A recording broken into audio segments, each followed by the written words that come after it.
Hey Sagittarians, this is your monthly tarot astro report for the month of July 2025. And you are in store for a good year because your ruling planet Jupiter is in its exaltation in your eighth house. Now, sometimes in eighth house, Jupiter can increase because the eighth house has sudden losses or sudden gains or increases in debt. And sometimes when we have Jupiter there, we get into debt. But my experience with that is that it pays off big. And sometimes our fears of financial independence and survival is sort of expanded. But again, this happened to me when I had my moon. I was in my Sadi, so it depends on your chart. But it's in the sign of Cancer, which is exalted. So I'm going with sudden gains, sudden financial wins and windfalls and expansions. And if you do go into debt or you decide to go into an investment, Jupiter Cancer in the eighth house is going to give you very positive results, and it's going to be there for the year. So you have an opportunity there to invest your money and really expand it in a big way. So let's go ahead and share the chart and put you on the ascendant Sagittarius. Again, if your sun sign Saggy, it's pertains to you, but mostly if your ascendant is for your ascendant, I set the chart to the ascendant, but also moon, your moon you can really be going through a lot of these transits from your moon too. So if you have a Sagittarius moon, you will feel a lot of this. So, so let's go to the beginning of the month where everything really starts on July. Well, first of all, the month starts out with a Venus and Uranus conjunction in let me get you back to this. I don't know what happened here. Where did you go? We have the Venus-Uranus conjunction right on your seventh and sixth house cusp. So there's going to be some sort of big resolve um, around a surprise. Now, that's a house of work and money, and it has a really positive angle to Saturn, which is about to go retrograde. So I'm going to say that there's some sort of surprise good news from a creative project or some sort of dharmic project, service-oriented situation. Now, there is Venus there, so it could be sudden good money as a result of having put in a lot of disciplined effort into something in your sixth house. Or it's a relationship from the past because we're about to have Saturn retrograde in your fifth house. So a project, a creative project or a creative, a group, creative, what's the word I'm looking for? Collaborative venture with somebody that you could potentially start a relationship in with surprise person from the past if you're already in your committed relationship, a friend from the past, a connection from the past, or you're suddenly discover you're pregnant. That's another possibility. Or a relationship that's a friend becomes a permanent, a very solid, committed situation, and you go into a soul contracted mission together, and that Venus Uranus is sudden financial support that enables you guys to go forward on some sort of creative project. There's some sort of good news, some sort of financial liberation for a project that is of high service that you're here for to do. That really does help the world in a very practical way, but also it really would indicate some sort of financial liberating opportunity. And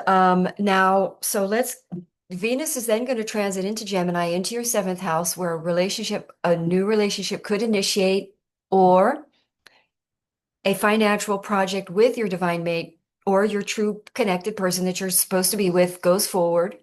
A media project, or a child. Mercury can also be a child. But you go full, something in your relationship radically changes because Uranus is going to go there too. So something changes, your partner really changes, something really radically changes about your partner. Or you could end a relationship that you suddenly see that you're not in the right relationship. That could happen with that Venus Uranus. Or you suddenly meet a person that is your true person. And then you go forward with Venus and Uranus into your seventh house where your life is completely changed and radically changed by this relationship. But also a collaborative venture or partnership. If, let's say, you're a musician, you meet a musician that's a partner that radically succeeds, or your partner has a radical big shift in their beliefs and their life radically changes when Uranus goes into that seventh house. but it makes a very positive angle to Saturn and it trines Pluto. So that's a positive breakthrough in some sort of connected dharmic path in a relationship. I mean, everybody's readings are sort of coming.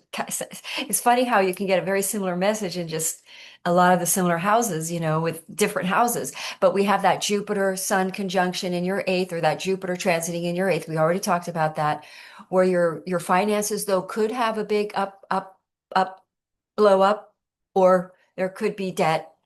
Um, and either way, it's very positive. Um, and then we talked about the Venus going into your seventh house, where a relationship most likely is because Uranus is there too. So that's a big change in your relationship situation or the life of your partner. And also it's in Gemini, so you're going to have a whole new outlook, a whole new ideas or media project you do with a joint soul contracted or a partner, a business partner. All right, so full moon in Capricorn, which is in your 12th, sorry, your second house. So karma is a big deal for Sagittarius over that second house with Capricorn. And we do have Saturn going in retrograde, which is a re-evaluation, reflection, and redemption over karmic patterns in your money management and how you manage your money. And with that eighth house Jupiter, there is some sort of interesting relationship now with money, and you do make a big breakthrough energetically. Sagittarians block their finances through fear-based control issues around finances. Now, with Jupiter in your eighth house, maybe that's going to get worse, or with this full moon in your second house, a really fabulous new income, a potential way of making money comes in that really shows that you've really evolved and changed on that fear grippage relationship with money, that you have a trust now in the universe, that you're flowing more, that let's just say that you're not fixated on finances anymore. And so you've sort of let go and you've not reacted in fear-based energies. Like you can lend money without being afraid, or you can trust that even though you're not getting a lot of work now, you don't care. Like you're not worried about it. So you're not making decisions based on making sure you have more work later down the road. You're really learning just to stay focused on your path and your dharma and trusting that the money is going to follow. And you're not manipulating your life or your financial life. You're not out of that manipulation energy. I think that's the best way to put it, because Saturn in retrograde, we're course correcting. We're going back and fixing and taking out the toxic way of management in our finances. I'm Sagittarius sun. But I'm more related to the Cancer part in that department. I tend to be very frugal. I have a Venus in Capricorn, so I'm a very frugal person. So I don't relate much to my Sagittarius friends that like my son who has money just flies out of his hand. But also then he's consistently trying to make sure he has money. So he's like, so instead he wants to be focused on his dharma and his purpose and let the money start attracting to him. And then the money, because I think Sagittarians like a really high quality of life and they spend more than they can afford. That's what I've seen. So if that's you, it's a weird thing because in a way that is good karma because you've trust and faith, but in another way, there's some sort of fear energy in it involved. So there's an attachment. So what you're doing now, Sagittarians are trusting. They've shifted their energy around finances, so it's no longer a fearful relationship, basically. I mean, that's the best way to put it. And so now the universe is going to bless you in ways you didn't deliberately try to materialize. You were just because you're on your Dharma path more focused. And then that's going to create the financial outcome. That's how Jupiter works. Our golden pot of gold is on that Jupiter, is sitting underneath Jupiter on our Jupiter path. That's why we were designed to create abundance on our Jupiter path. So wherever Jupiter goes, abundance flows. I just made that up, but I'm sure it exists. All right. So what else did we talk about here? We did mention the Saturn retrograde. So a friendship, creative project from the past that may have fallen apart because you didn't do it the right way. It wasn't karmically, energetically if something about it needed to be detoxified, and now that that's better, there's maturity, everyone's grown up, you can now be more responsible with the relationship and with the creative project. You're all much more grown up. And so these are, and then Mercury is going to go retrograde in your ninth house. So you're going to hear communication, maybe perhaps traveling. So this some sort of creative project from the past, media project or something with that Uranus and Gemini, everybody's sort of ending up on the media. But some sort of communication or a writing project or a creative project from the past is coming back. And in that ninth house, there could be in travel, it could be involve travel, but it will involve your dharma and expanding and a belief and sort of an opening up of your belief, because that ninth house is with a Mercury retrograde, you're kind of reevaluating some sort of old beliefs or spirituality or philosophy or some old beliefs that you had that you got thrown off of that you now really believe in again. But there is also the potential of communication from people from other countries coming in that you have already met and that are coming back from the past. So let's see, what else am I going to look at here? Mercury, we talked about the full moon Capricorn. Did we talk about the full moon Capricorn? In your second house? Yes, we did. We did. Financial opportunity coming in that reveals your level of, here, I'll give you my notes on this. I'll give you the exact wording. That it will reveal um, another chance to do everything again. It doesn't go retrograde just to go in motion. It does it in service to bring back the tide of karma and balance the karmic and dharmic order. Um, it retrogrades motion to draw poison away from our actions. So it's like reminds deep karmic responsibility, introspect and withdraw from ego and take ownerships. So it's like we're reflecting and we're correcting and our actions, because Saturn represents the actions, the right results for your actions, based on deeds. So Saturn's going to show you the results of your right actions, and they could have been bad actions, but if this full moon shows you that you had bad actions, that's okay, because you now course correct and adjust. And that's what Saturn's doing for us, going in retrogrades, helping us out so we can change our actions, because we reflect and we see that our actions created an outcome we didn't like. That's what Saturn is. So then we go retrograde, we can now shift our actions. We reflect it and we see the outcome we didn't like, so we become reflective and we redeem those actions. We change our actions so that we can have a better outcome. So we go from neutral to negative, negative to neutral to positive.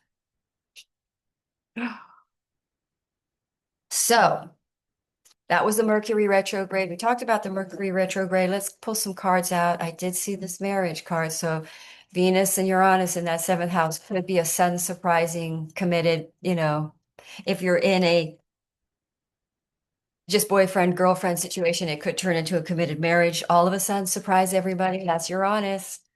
Um, and then what else do we have? I forgot to talk about Neptune. Oh my gosh. Yeah, Neptune in retrograde in your fifth house. Very creative spurt and spell for Sagittarians, and spiritual sort of oh, creative spiritual ventures and creative projects. But there's this big spiritual, dreamy Neptunian, that noise is hitting. You know, and dharmic and creative and free of expression and fun and joy. But Saturn tends to drop the fun vibe a little bit when it's in a house. But I'm thinking with Neptune there, it might sort of offset that, because Neptune is such a creative, artistic influence.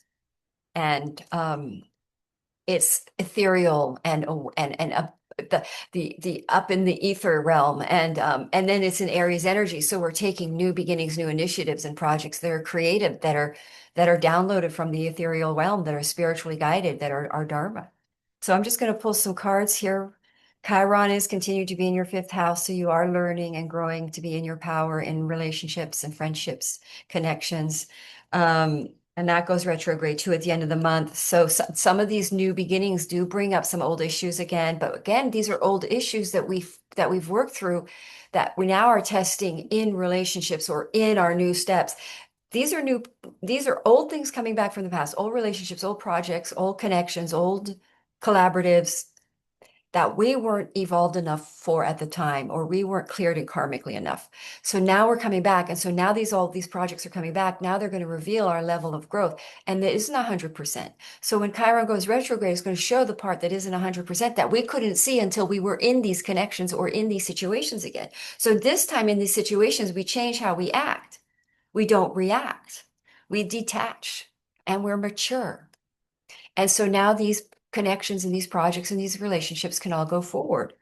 See things clearly going forward. We're leaving the past away with clarity towards a new future. And then I get, oh gosh, too many cards drop out here. Um,